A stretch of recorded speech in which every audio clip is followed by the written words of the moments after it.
Hello, I'm going to talk a little bit about chapter 4. This is kind of a shorter chapter, so maybe it won't be as long of a video as the other ones have been.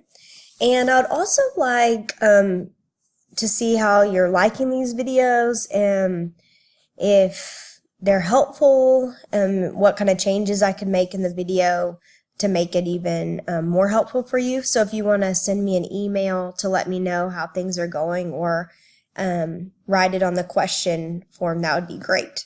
Since we're about to wrap up the first unit, that will give me an idea of how things are going. The chapter is called Diversity in Today's Classroom, and it begins with talking about the breakdown of U.S. schools, and it goes through about 98,000 public elementary and secondary schools in the United States, and approximately 49.8 million students were expected to attend these schools.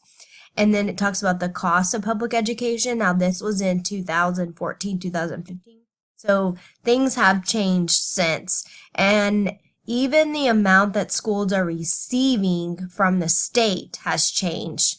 So it's becoming more expensive for schools to function.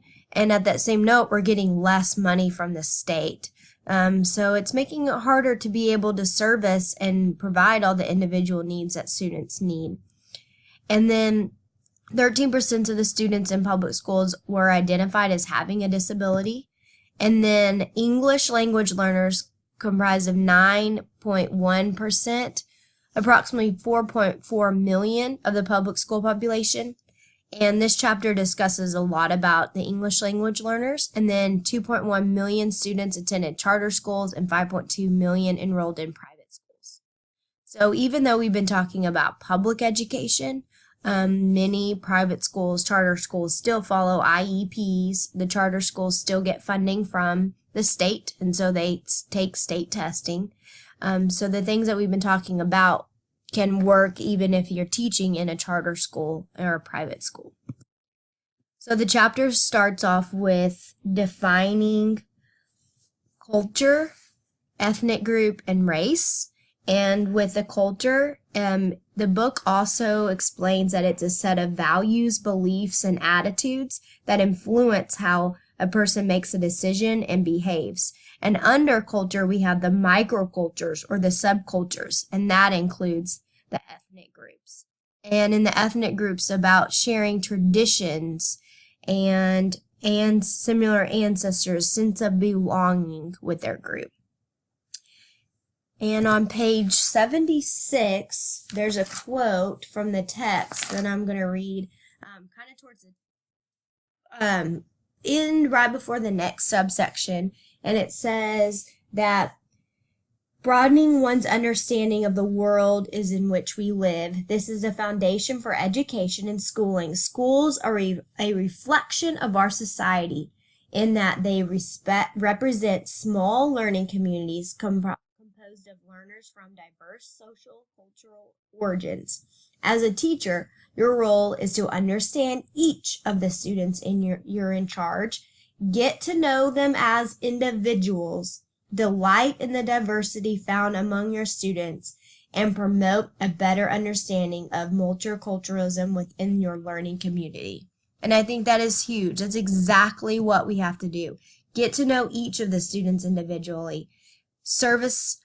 Provide them the services that they need, and help them be able to delight in the diversity found among us. Teach other students about everyone's culture. We do a morning meeting to get to know each other at the beginning of the school day. We greet, and then students are able to share things going on about them, and that helps us to get to know each of the students.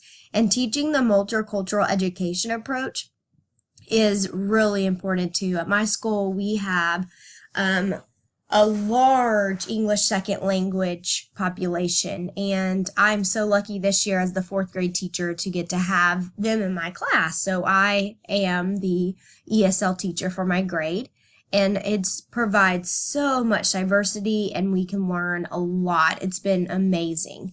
And so this multicultural education approach is an instructional approach based on perspectives. And we have a multicultural night at my school. We have a fair where they can set up booths and children learn about different countries and different dances that they perform from different countries. So I think it's very important for schools to have that. And then the 6 fundamental beliefs and assumptions that the book discusses.